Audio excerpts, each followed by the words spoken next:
Bwana Yesu asifiwe, tumsifu Yesu Kristo. Shalom shalom, mtu wa Mungu ambaye umekuwa ukifuatana nasi.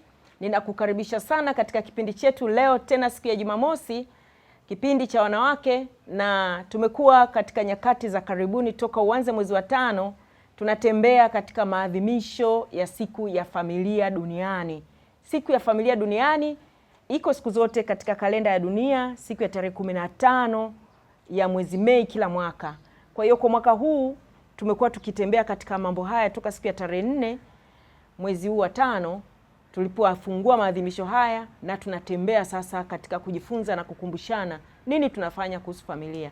Na mtu wa Mungu ambao umekuwa ukifuatana nasi, naomba nikutie moyo mwezi huu wote wa 5, hebu fanya kitu kuhusu habari ya familia kwenye maisha yako. Fanya kitu ili kuboresha familia yako. Fanya kitu ili kujenga familia yako zaidi. Fanya kitu wewe kijana ambaye unafikiria kuingia kwenye mahusiano. Fanya kitu wewe kijana ambaye umri wako unazidi miaka 27, 28 bado hujaingia kwenye ndoa. Fanya kitu kuhusu familia. Tunapotafakari maadhimisho ya siku ya familia duniani, habari kubwa kabisa ni kwamba sisi sote tumeumbwa na Mungu. Mimi sijajileta hapa duniani, wewe hujajileta hapa duniani. Ni Mungu amekuleta hapa duniani. Na ninachomshukuru Mungu ni kwamba katika taifa letu hapa Tanzania, aidha wewe ni Muislamu, wewe ni Mkristo, wewe unaamini katika dini za jadi yetu, bado imani yako iko kwa Mungu. Kwa hiyo sote tunaamini Mungu katuleta duniani. Kumbe tunapozungumza habari ya familia, haihusu tu wewe kujipatia mahitaji yako ya kimwili, mahitaji yako ya kisaikolojia, wewe kujiridhisha na kujifurahisha. Inahusu makusudi ya Mungu ya kukuleta wewe hapa duniani, lakini inahusu mustakabali mzima wa jamii yetu. Jinsi ambavyo wewe utaweza kuwa na familia imara, hiyo ndio namna pekee kubwa ya kuchangia kwamba taifa letu la Tanzania, jamii yetu kama Watanzania ipate kuwa na amani. Yako mengi ambayo jamii yetu inapambana nayo. Katika hayo yote ambayo tunapambana nayo kwenye jamii yetu, yote matatizo yanaanzia ndani ya familia na yanaweza tu kuishia ndani ya familia. Yaani kwamba wewe mtu wa Mungu ambao umekuwa ukifuatana nami, wewe naamini kabisa unatoka katika nyumba yako, unatoka unapoishi ukitamani kuona jamii yetu kama nchi Tanzania inaishi kwa furaha, kwa amani, kwa utulivu, na inakuwa ni namna ya mfumo wa maisha yenye mafanikio. Lakini nikutie moyo kwamba hakuna namna unaweza kwenda kuchangia kuleta amani, utulivu, kuleta umoja wa taifa hili. Hakuna namna unaweza katoka pale unapoishi ukaenda kuchangia huko nje. Ila namna bora ya kuchangia ni wewe kuhakikisha kwamba familia yako inakuwa ni familia yenye amani. Fanya juhudi za hali na mali kwa kumwomba Mungu, kwa kusali, kwa kuomba, kwa kuswali kama wewe ni Muislamu, lakini kwa juhudi za makusudi kila siku kujenga amani katika familia yako.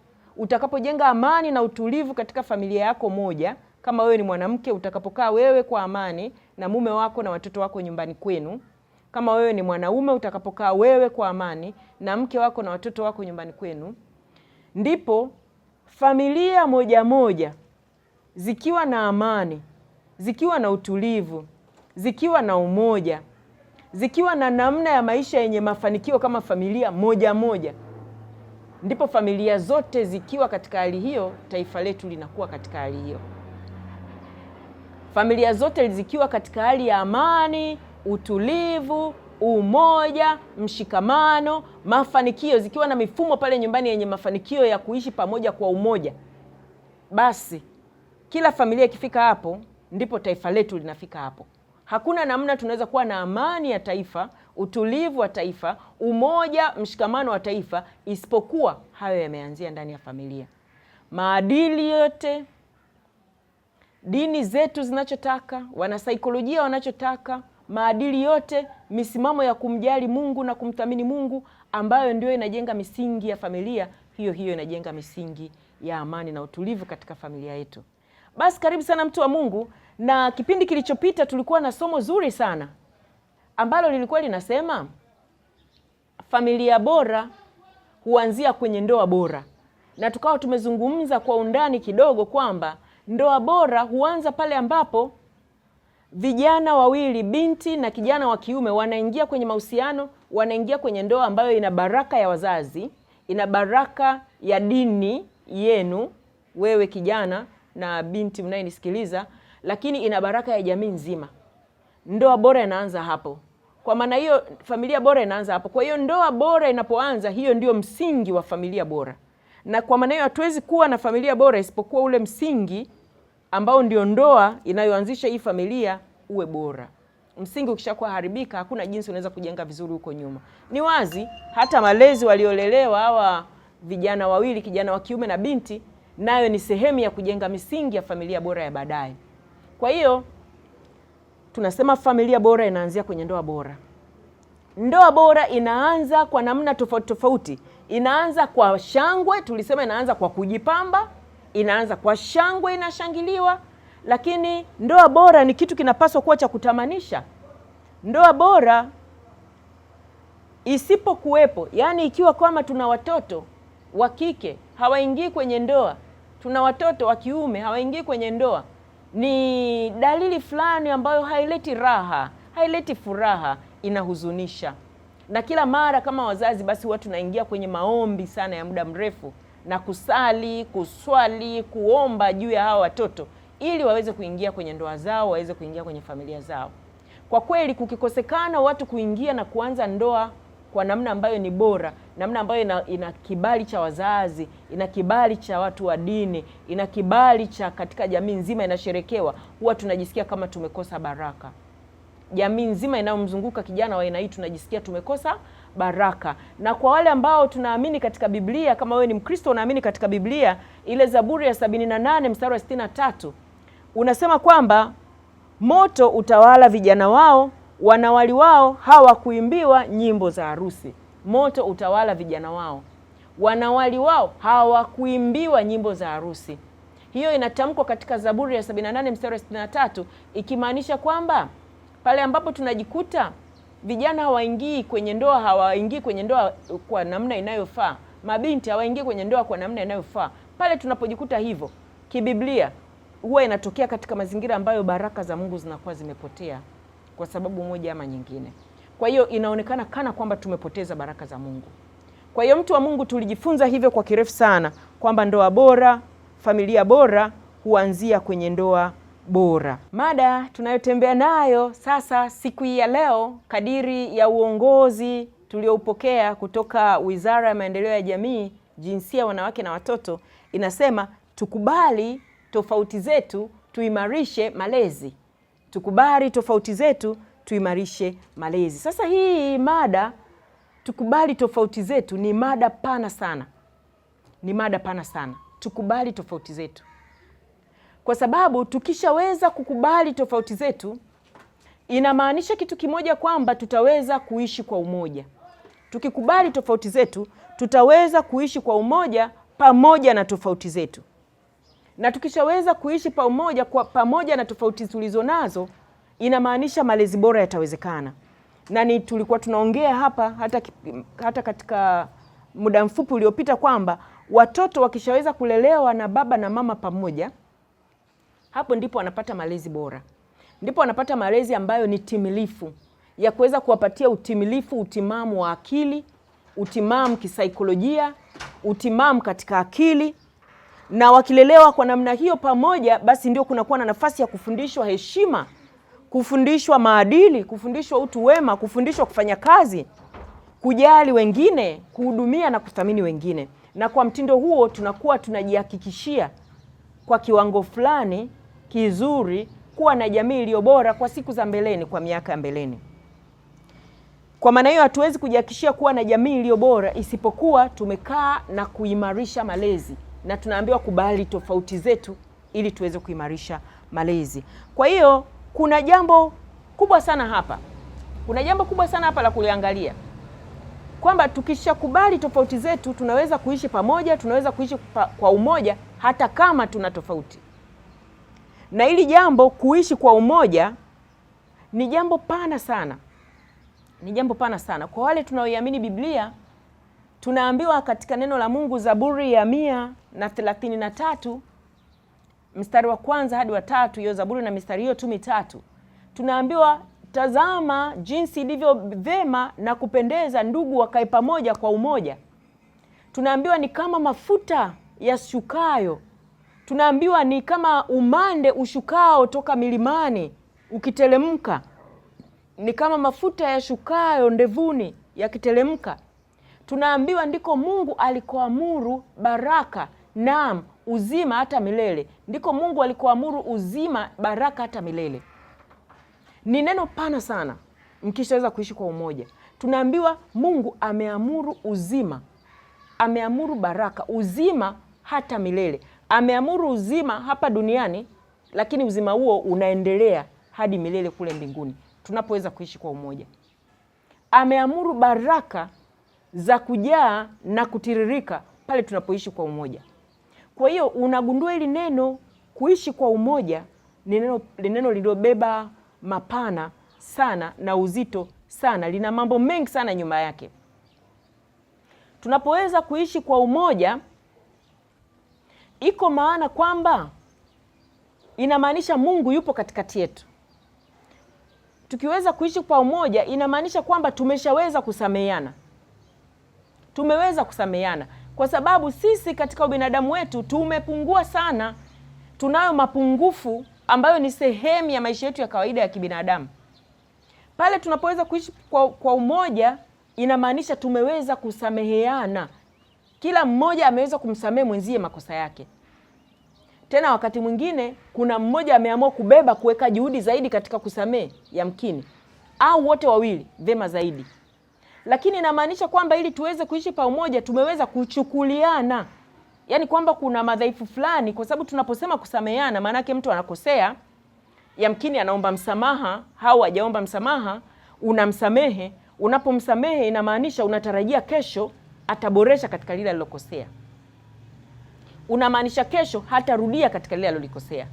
Lakini kuchukuliana sasa kuna maanisha kwamba kuna mambo mtu anakosea, na katika hayo anayokosea labda mmesha yazungumza mara nyingi, na baadaye umegundua huyu mtu katika haya kubadilika hawezi. Sasa unamchukulia kwamba hivi ndivyo alivyo, na unajifunza mimi nitawezaje kuishi naye hivi alivyo, pamoja na udhaifu alionao. Ili muweze kuishi kwa umoja ni lazima kuchukuliana kuwepo. Hayuko mtu ambaye anaweza kubadilika kwa 100%. Na hata kama ataweza kubadilika kwa 100% kubwa, huwa sio mara moja. Anaweza kubadilika, anahitaji kupewa muda. Anaweza kubadilika kuanzia leo, akabadilika mwakani, akabadilika miaka inakwenda, muda unakwenda. Manake kwa huu muda wote kuna namna fulani lazima kuweko kuchukuliana ili muweze kukaa kwa umoja. Lakini kuna namna ya kuweza mtu mmoja kumhesabia mwenzie kuwa bora kuliko yeye. Ili muweze kukaa kwa umoja ni lazima mmoja awe anamhesabia mwenzie kuwa ni bora kuliko yeye.